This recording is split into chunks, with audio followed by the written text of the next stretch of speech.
میرے مشرقی پاکستان میں 17 بہن بھائی شہید ہوئے ہیں، جو آرمی میں بھی تھے، ایئر فورس میں بھی تھے، نیوی میں بھی تھے اور سویلین لائف میں بھی تھے۔ ان کی شہادت کو ایکسیپٹ نہیں کیا گیا تھا، کیونکہ میری خالہ، مامی، چچی، تائی پوچھتی تھیں کہ مجھے بتاؤ تو صحیح ہوا کیا۔ مجھے اس وقت موقع ملا مشرقی پاکستان میں بنگلہ دیش میں 3 کام کرنے کا۔ میں نے بینک آف بنگلہ دیش کی بلڈنگ بنائی، اسلامک یونیورسٹی ڈھاکہ کے پاس بنائی، اور تیسری چاٹگام کی بندرگاہ کو صحیح کیا۔ میرے ساتھ ایک وقوع ہوتا ہے ہر دفعہ کہ جب مشرقی پاکستان کا ذکر کافی دیر تک ہو اور وہاں جو واقعات گزرے ہیں، تو اس کے بعد مجھ پہ ایسی رقت طاری ہوتی ہے کہ میں پھر اس کتاب کو مکمل نہیں کر پایا۔ میں انشاءاللہ اسے ضرور کروں گا، مگر ٹکڑیوں میں کروں گا۔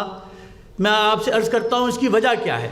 میرے مشرقی پاکستان میں 17 بہن بھائی شہید ہوئے ہیں، جو آرمی میں بھی تھے، ایئر فورس میں بھی تھے، نیوی میں بھی تھے اور سویلین لائف میں بھی تھے۔ میرے سے 7 8 سال 10 سال بڑے سب بہن بھائی شہید ہو گئے۔ ان کی شہادت کو ایکسیپٹ نہیں کیا گیا تھا، کیونکہ میری خالہ، مامی، چچی، تائی پوچھتی تھیں کہ مجھے بتاؤ تو صحیح ہوا کیا، اور حکومت یہ بتا نہیں پاتی تھی۔ تو ہمارے ہاں کسی ماں نے مسلسل وہ اپنے بیٹے اور بیٹیوں کا انتظار کرتی رہی۔ مجھے 1982 میں مینیجنگ ڈائریکٹر بن گیا نیشنل کنسٹرکشن لمیٹڈ کا۔ I was only 28 years old at that time, اور 22,000 لوگ کام کرتے تھے NC میں۔ اور مجھے اس وقت موقع ملا عاقب بھائی مشرقی پاکستان میں بنگلہ دیش میں 3 کام کرنے کا۔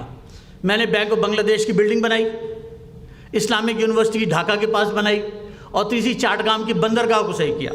تو اسی دوران میں حسین محمد ارشاد صاحب سے، پریزیڈنٹ صاحب سے کافی ریگولرلی ملاقات ہوتی تھی۔ ایک دن انہوں نے مجھ سے کہا کہ ڈاکٹر جنید، آپ نے ہمارا بہت کام کیا ہے، is there anything I can do for you? میں تو مسلسل اس بات کا انتظار کر رہا تھا کہ وہ کسی دن مجھ سے یہ کہیں۔ تو میں نے ان سے گزارش کی کہ سر، میرے 17 بہن بھائی شہید ہوئے ہیں، جو بنگلہ دیش میں، مشرقی پاکستان میں مختلف جگہوں پر مدفون ہیں، مجھے اجازت دیجیے اور میری مدد کیجیے۔ میں چاہتا ہوں کہ ان سب کی قبروں کو میں ڈھونڈوں۔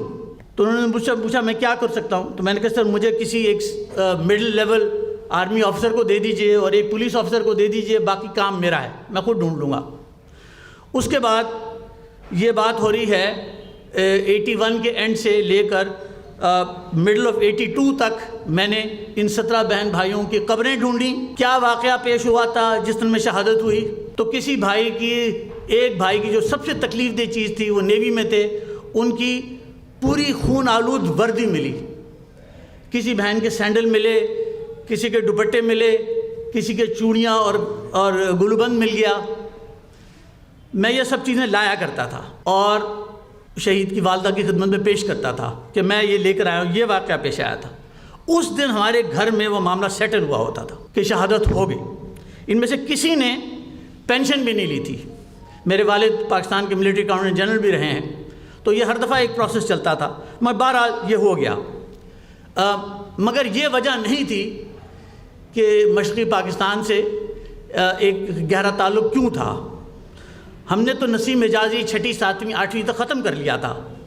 گھر میں بھی ایسا ماحول تھا کہ 50 سال میں نے ایک درس قرآن سنا ہے۔ میرے والد نے انگریزی میں قرآن پاک کا ترجمہ کیا، دادا نے اردو میں ترجمہ کیا۔ تو ہمارا تو تاریخ اسلام، قرآن، سنت، حدیث کے علاوہ گھر میں کوئی ماحول ہی نہیں تھا۔ تو مجھے یہ کبھی بات ہضم نہیں ہوتی تھی کہ کس طریقے سے 93,000 مسلمان فوجیوں نے ہندوؤں کے سامنے ہتھیار پھینکے۔ میں کینیڈا پڑھنے گیا عاقب بھائی 1974 میں، تو اس وقت میں ابا سے یہ کہہ کے گیا تھا کہ ابا، مجھے اس بات کے سخت قلق ہے کہ مجھے کس قوم میں اللہ میاں نے پیدا کر دیا۔ اتنی بڑی مسلمان فوج نے پچھلے 1400 سال میں ہتھیار نہیں پھینکے، اور میں کبھی واپس نہیں آؤں گا۔ یہ کہہ کے میں چلا گیا تھا، اور میں نے مونٹریال میں پھر 1968 سے لے کر 1974 تک کے 10 اخبار پڑھے، جس میں واشنگٹن پوسٹ بھی تھا، LA ٹائمز بھی تھا، نیو یارک ٹائمز بھی تھا، گارڈین بھی تھا، لمونگ بھی تھا، ٹائمز آف لنڈن بھی تھا، دا سن بھی تھا وغیرہ۔ ان اخباروں کو پڑھ کے یہ اندازہ ہوا کہ پاکستان کی جتنی بارے میں باتیں کہی گئیں وہ ساری باتیں صحیح نہیں ہیں، اور آہستہ آہستہ اس بات پر بھی ہوتا گیا، اطمینان ہوتا گیا کہ ہم اتنے برے نہیں ہیں کہ جتنا ہمیں پیش کیا گیا۔ پھر والد صاحب ریٹائر ہو رہے تھے، میں نہیں چاہتا تھا کہ وہ کہیں نوکری کریں، تو میں واپس آیا پاکستان، اور مجھے پاکستان میں بے انتہا عزت ملی۔ میں نے 1980 سے 1992 تک IBM میں پڑھایا۔ ماشاءاللہ آج اس ملک میں 126 پریزیڈنٹس اور مینیجنگ ڈائریکٹرز میرے اسٹوڈنٹ ہیں، تو ایک کنٹریبیوشن تو ہوئی۔ 3500 بچوں کو پڑھایا یونیورسٹی۔ پھر میں نے خیر اینی وے میں 1986 سے اپنی کنسلٹنگ کرتا ہوں by the name of national management consultants. Sir the news اخبار کی فیزیبلٹی میں نے بنائی تھی، جیو کی فیزیبلٹی بھی میں نے بنائی تھی، اور Shah Rukh Hasan is also student of mine, one of the 126۔ تو ایک تعلق تو ہے، تاکہ واقعہ پیش آتا یہ ہے کہ مجھے یہ بات مسلسل قلق رہا ہے۔ 2015 میں میں ایڈوائزر ہو گیا to the chief of naval staff also.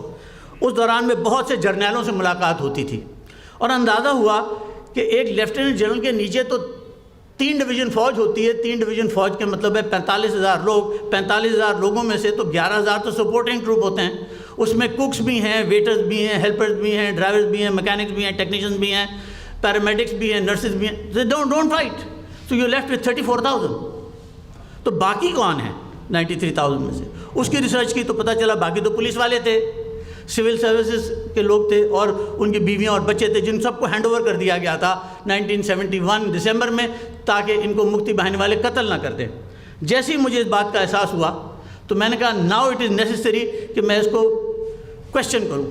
اس وجہ سے میں نے اجازت لی اور جا کے میں DGISPR سے ملا، لیفٹیننٹ جنرل عاصم سلیم باجوہ پاپا جان۔ اچھا، ان کے پاس بھی میں نے چھاپا مارا تھا۔ I was an adviser to the chief of naval staff, تو میں تو کر سکتا تھا، ایئر فورس GHQ کے اندر سے گزر گئے تھے۔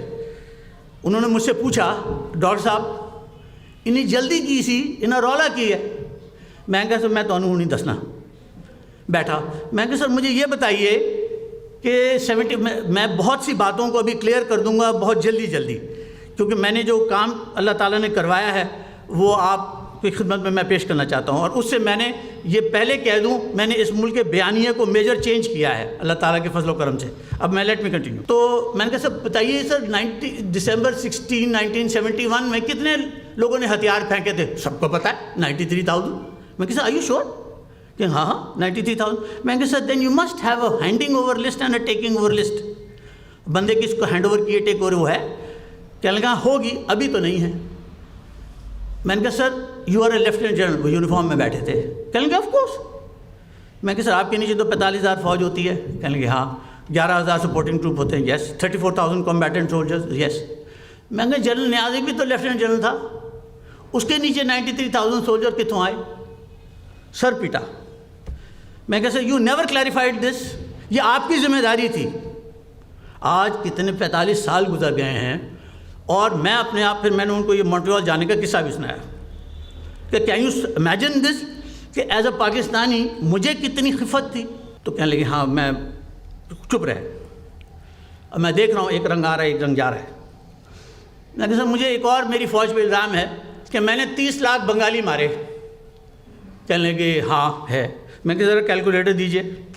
کیلکولیٹر لیا، حالانکہ میں تو کیلکولیٹ کر کے آیا تھا کہ آپریشن سرچ لائٹ 26 مارچ 1971 کو شروع ہوا، دسمبر 16 کو ختم ہوا۔ یہ بنتے ہیں 262 ڈیز۔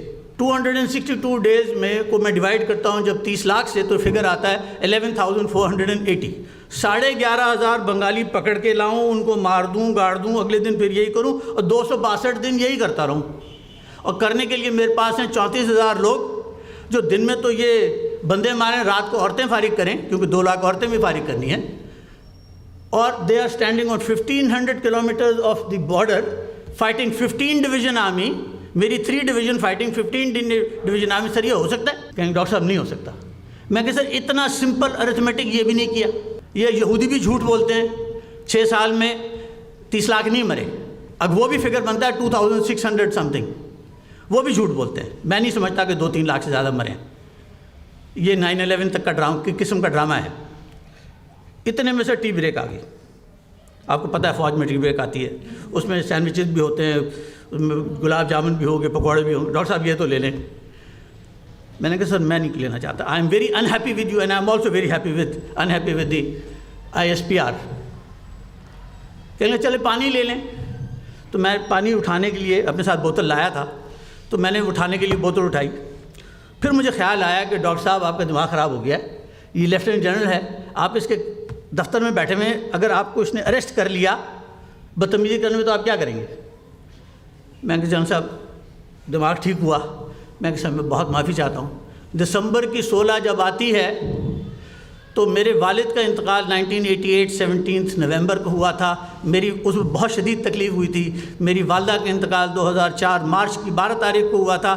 ان دونوں تکلیفوں کو جب میں اکٹھا کر لیتا ہوں تو دسمبر 16 کو اس سے زیادہ تکلیف ہوتی ہے. تو میں نے پھر پانی بھی پیا, چائے بھی پی. میں نیچے اترا تو ISPR کے کوئی 25-30 لوگ کھڑے تھے سلوٹ کرنے کے لیے. میں جب واپس آ رہا تھا تو میں نے کہا یہ کچھ نہیں کریں گے, یہ ملک میرا ہے, میں اس کا جواب لکھوں گا. اس کے بعد میں نے وہ تمام الزامات جو بنگلہ دیش کی حکومت, شیخ حسینہ واجد کی حکومت خاص طور پہ, اور ہندوستان میرے ملک پہ پھینکتا رہا ہے, میں نے ان کو اکٹھا کیا اور پھر ان کا جواب لکھا. سر یہ ہے کتاب, اس کا اردو میں بھی ترجمہ ہوا ہے, بنگلہ دیش کی تخلیق فسانے اور حقائق. اس میں 550 ریفرنسز ہیں. all of them are Bengali and Indian, no Pakistani reference. میں نے اس کتاب کو لانچ کیا تھا کراچی میں 2016 16 دسمبر, اور اسی دن 200 کاپیاں ڈھاکہ ڈیلیور کروائی تھیں.